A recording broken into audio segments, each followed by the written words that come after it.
Na karibu ndugu mtazamaji. Hii ni Erastobe Food Product na tunaendelea kukuletea masomo ambayo ni mazuri ambayo yanaweza kukusaidia kwa kiasi kikubwa.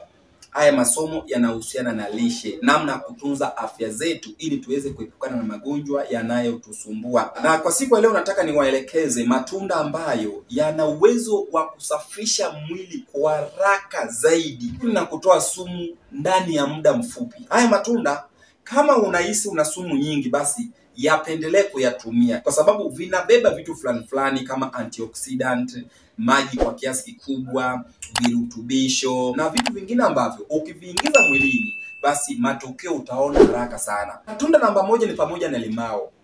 Limao inasafisha mwili kwa kiasi kikubwa. Unaweza kutumia limao ama ndimu kwa sababu inasafisha damu, inasaidia mfumo wa mmeng'enyo wa chakula kwenda vizuri na pia inatoa sumu mwilini. Kwa hivyo limao ama ndimu ni tunda mojawapo ambayo ni nzuri sana katika kusafisha mwili wako tena kwa haraka zaidi. Na pia ina vitamini C ascorbic acid ambayo iko vizuri sana katika kuimarisha kinga za mwili.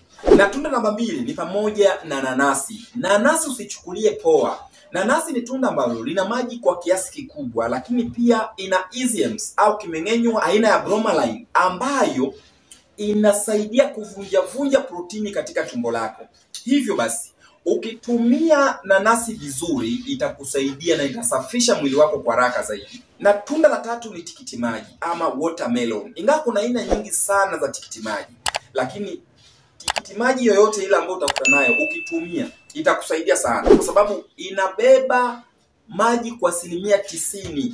Kwa hivyo ina uwezo wa kusafisha mwili wako pamoja na kibofu cha mkojo kwa haraka zaidi na ni nzuri sana katika mfumo wa mmeng'enyo wa chakula. Na tunda lingine ni pamoja na tufaa, yani apple. Apple ina pectin ambayo ni nzuri sana katika kuweka mfumo wa mmeng'enyo wa chakula kukaa vizuri. Na kama ulikuwa unataka kusafiri na tumbo lina shida ama unahisi gesi nyingi, basi nakushauri utafute apple. Nunua apple zako 3-4, tafuna taratibu, utakuja kunishukuru na hautanisahau. Na tunda lingine ni pamoja na tango.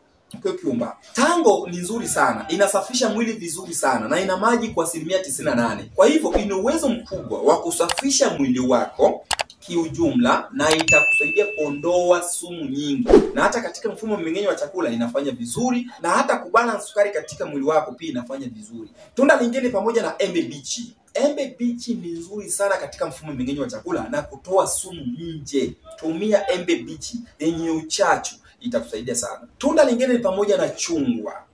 Ina ascorbic acid kwa kiasi kikubwa, yani vitamini C. Ni nzuri kwa kusafisha mwili wa binadamu, itakusaidia sana. Tunda lingine ni pamoja na zabibu ama jamii zote za zabibu. Berries, jamii za berries ni nzuri sana katika kusafisha mwili wa binadamu na kuimarisha kinga. Unaweza ukawa unatumia haya matunda mara kwa mara. Unatumia hili, baada ya muda fulani unahamia kwenye tunda lingine, baada ya muda fulani unahamia kwenye tunda lingine mpaka pale mwili wako utakapokaa vizuri. Hayo matunda yanafaa katika kusafisha mwili wa binadamu, yani kufanya kitu kinachoitwa detoxification. Na ndugu mtazamaji, kwa siku ya leo sina la ziada. Nafikiri umejifunza hayo matunda ambayo yana uwezo mkubwa wa kusafisha mwili wako. Usisahau kusubscribe, kushare na comment ili watu wengine nao waweze kupata elimu hii. Asanteni na tukutane katika video nyingine. Bye bye.